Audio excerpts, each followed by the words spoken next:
This is the second part of a series on the repair of this old bike. The bike itself is nothing special. You can find many of them second hand.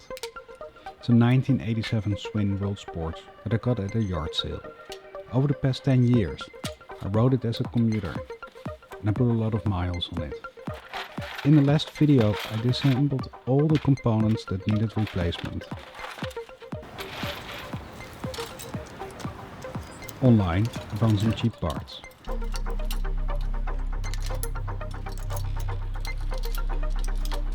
The bike is old, so I don't want to spend a ton of money on it.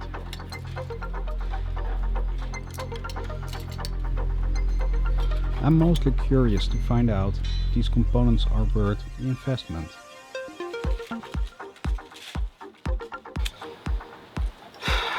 Definitely need some tuning there. One gave out.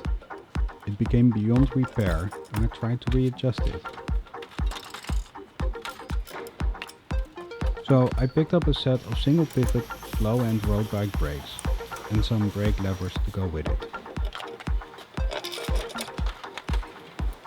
In total, these parts cost me around $35 US.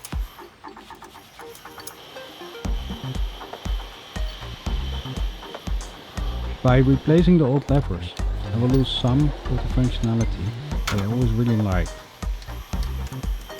It came with those straight bar brake lever extensions.